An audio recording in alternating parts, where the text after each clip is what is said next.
Dan selanjutnya pemirsa kita akan coba lihat beberapa informasi grafis yang berhasil dihimpun oleh tim redaksi kami. Langsung saja kita ke grafis yang pertama, yaitu terkait juga dengan grafis market spotlight. Di mana indeks harga saham gabungan ditutup menguat tipis di 0,07% di 6.800-an jelang libur panjang di pekan lalu. BBRI jadi penopang indeks harga saham gabungan menguat di 1,3% ke level 3.840. Penguatan terjadi di menit-menit terakhir jelang penutupan perdagangan Jumat. Sementara yang menjadi pemerat terbesar ada TPIA melemah di 3,9% ke 8.525. Selanjutnya ke agenda ekonomi pemirsa. Dapat Anda saksikan juga grafis di layar televisi Anda. Dari Amerika Serikat, laporan bulanan OPEC, kemudian juga ada inventory minyak mentah.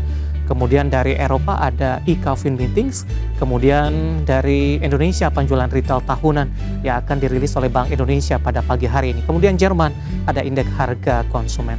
Selanjutnya ke agenda emiten pemirsa, ada Arto, rapat umum pemegang saham, ada Raw Mineral juga agendanya sama, ONTD, DPS dividen tunai, BIKE, DPS dividen tunai, dan SIDO ada KUM dividen tunai untuk hari ini. Selanjutnya kita akan coba update pergerakan dari bursa Asia di pembukaan pada pagi hari ini. Pasca pembukaan ada Nikkei mengalami pelemahan di 0,69%, STM melemah di 0,13%, Kospi menguat sendirian di 0,56%, dan Hang Seng melemah di 1,07%. Dan beberapa informasi grafis yang berhasil dihimpun oleh tim redaksi kami dan semoga bisa menjadi salah satu referensi untuk Anda. Dan selanjutnya pemirsa, saat ini kami sudah terhubung melalui Zoom bersama dengan Bapak Leonardo Liyowardi yang merupakan Equity Research Analyst NH Korindo Sekuritas Indonesia. Kita akan langsung sapa saja Pak Leonardo, selamat pagi, apa kabar Pak? Iya, kabar baik Pak David, selamat pagi. Terima kasih Pak Leonardo sudah meluangkan waktu di IDI Channel. Pasca libur panjang akhir pekan Pak, indeks harga saham gabungan sebelumnya ditutup menguat tipis saja, 68 masih mampu dipertahankan. Sebelum kita ulas proyeksi hari ini, bagaimana review sepekan terakhir untuk pergerakan indeks harga saham gabungan? Intraday sudah menembus ke level 69, namun 7 ribuan belum berhasil disentuh sampai sejauh ini.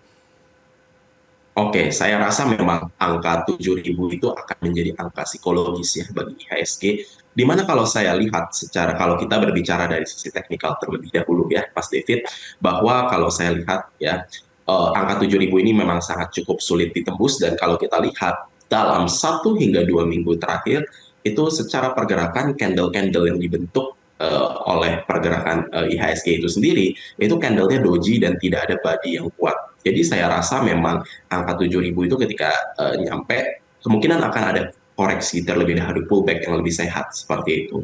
Sebelum memang menurut kami itu untuk melanjutkan tren selanjutnya, at least pullback ke area 6.700 untuk pullback yang lebih sehat. Seperti itu, Mas David.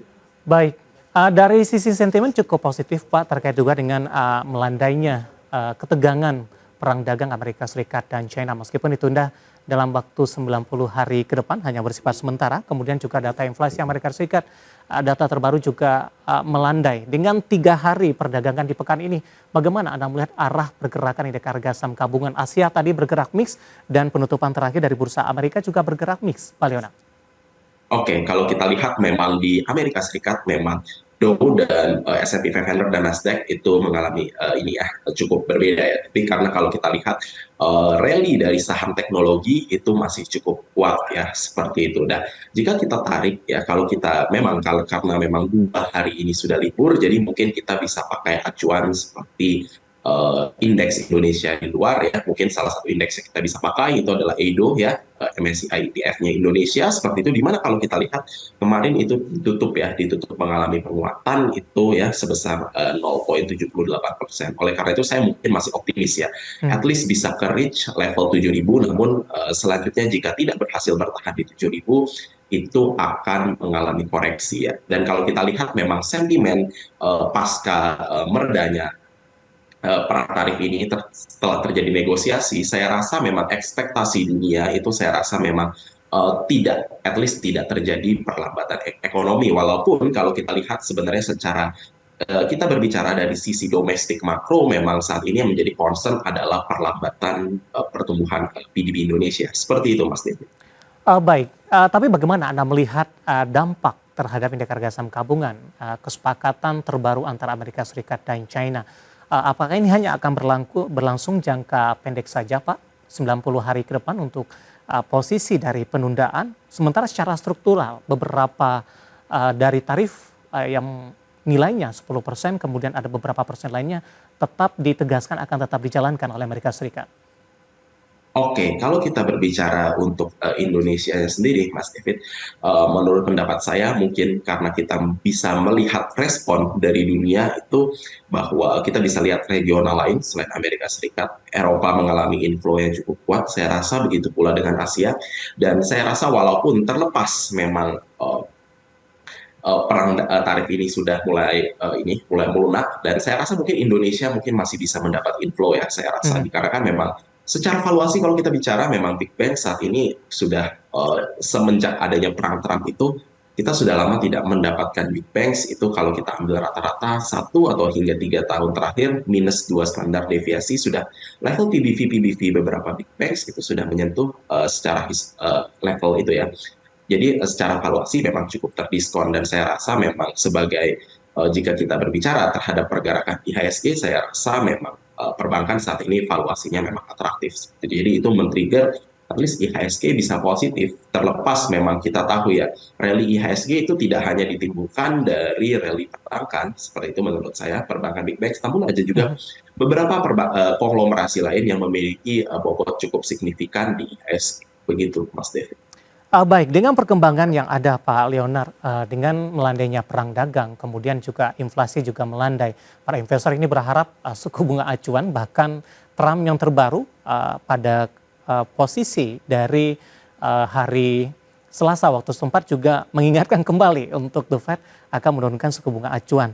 Nah ini ada peluang inflow asing tidak masuk ke pasar domestik kembali Pak, mengingat juga untuk China kalau kita perhatikan dari sisi rasio indeksnya itu beda-beda tipis dengan valuasi indeks harga saham gabungan saat ini. Halo Pak Leonard. Ya Pak David. Ya, halo, suara saya jelas? Ya, silakan Pak.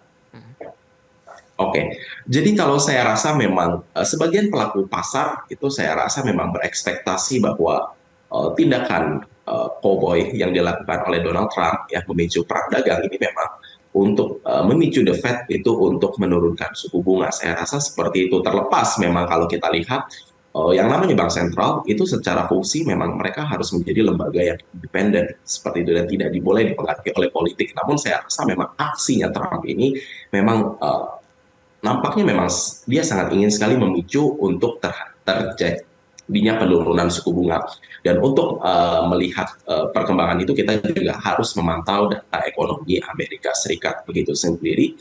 Sehingga kalau kita rasa jika memang saya rasa itu akan ada cut rate, ya memang kita ekspektasi memang ada inflow terhadap market kita. Namun yang menjadi concern saat ini juga adalah nilai rupiah kita yang memang saat ini masih berada di level 16 ribuan ke atas ya. Memang mungkin kita juga berharap ya, at least bisa ke 15.700 hingga 15.800, walaupun saya rasa itu jalannya agak sulit sekarang di tengah makro yang menantang. Baik, Pak Leonard, dari review perdagangan di akhir pekan lalu, indeks harga saham gabungan berbalik ke zona hijau, tetap bertahan di 68, ditopang oleh beberapa saham perbankan big cap, terutama BBRI, Pak, di menit-menit terakhir jelang penutupan di Jumat pekan lalu berbalik arah mengalami penguatan. Bagaimana Anda melihat posisi dari perbankan big cap di beberapa hari perdagangan di pekan ini dan juga rekomendasinya untuk BBRI?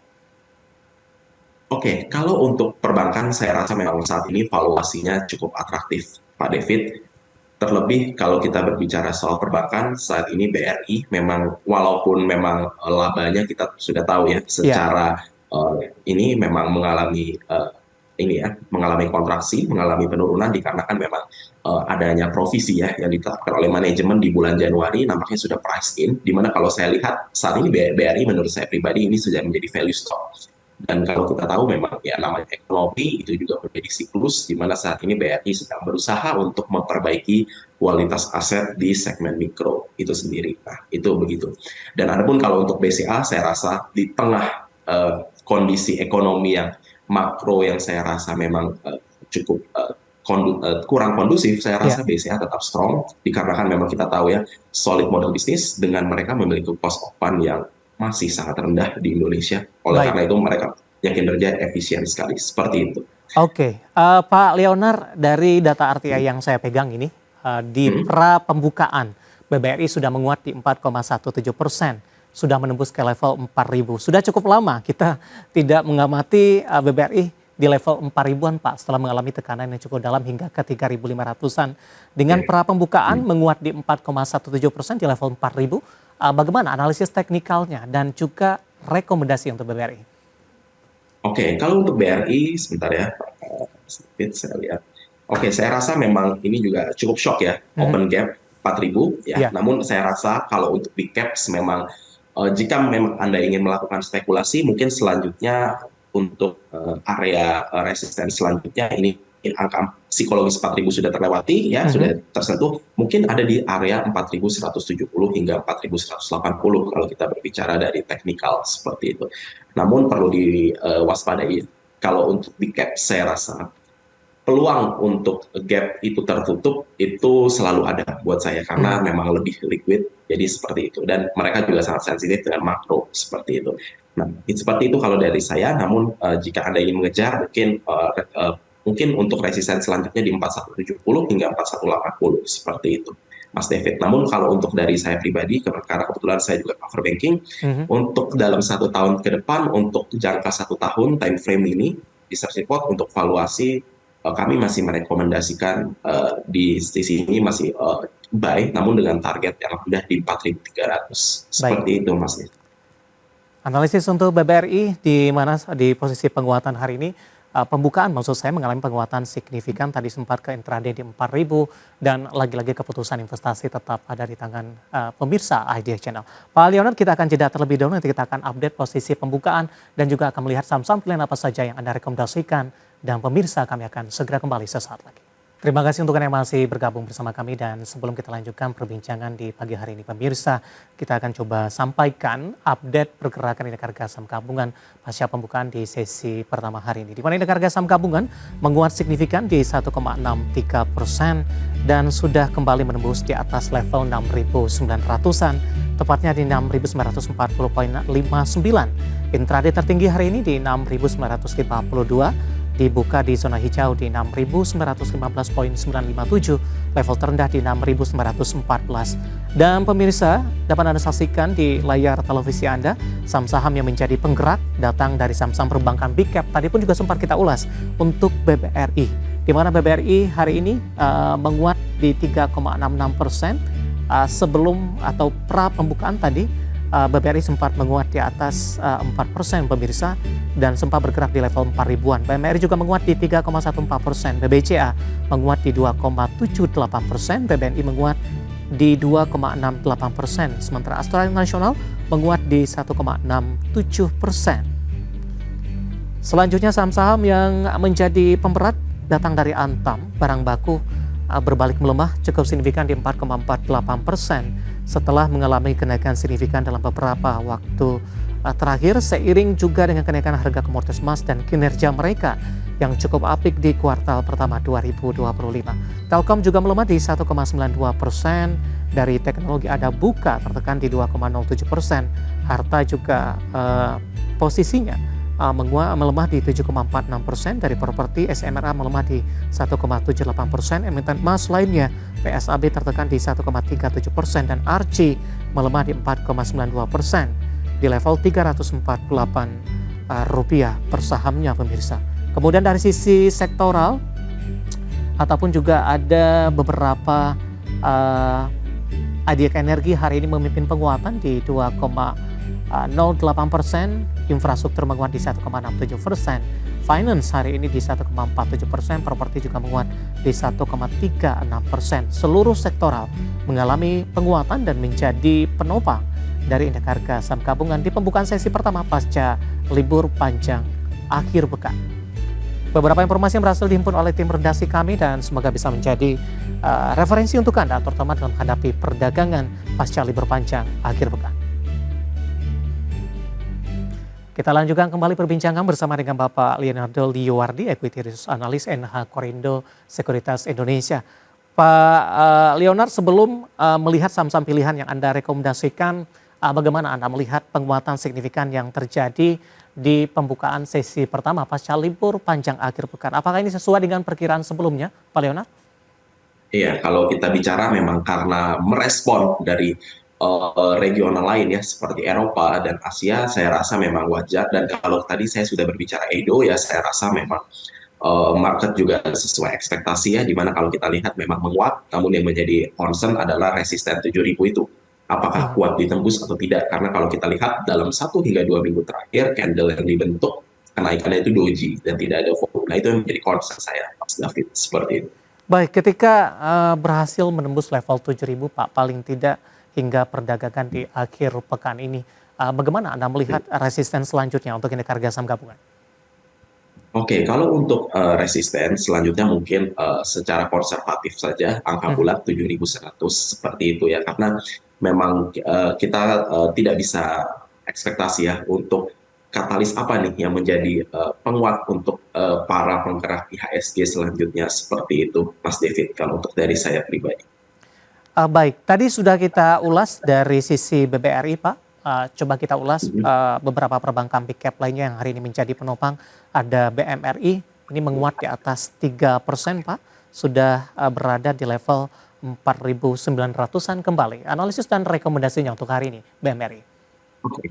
Kalau untuk Mandiri, PMRI saya rasa memang untuk resisten terdekat, angka psikologis saja di 5.000 ya, Mhm. seperti itu. Di mana jika sudah berhasil break 5.000, ini selanjutnya untuk PMRI itu resisten selanjutnya ada di area 5.100 dan selanjutnya ada di Iya, 5.225. Seperti itu kalau dari saya pribadi, Mas David. baik. Namun sebenarnya kalau BMRI secara performance sih menurut saya masih atraktif, namun yang menjadi problem dari perbankan kita itu sebenarnya adalah likuiditas, di mana memang era suku Mhm. bunga tinggi dan biaya beban bunga atau cost of fund yang masih tinggi menjadi Baik. tantangan bagi perbankan seperti itu. Ya, perbankan big cap lainnya BMRI hari ini juga melonjak signifikan di atas 3% di 4.920, target terdekat ke 5.000 dan lagi-lagi keputusan investasi tetap ada di tangan pemirsa Idea Channel.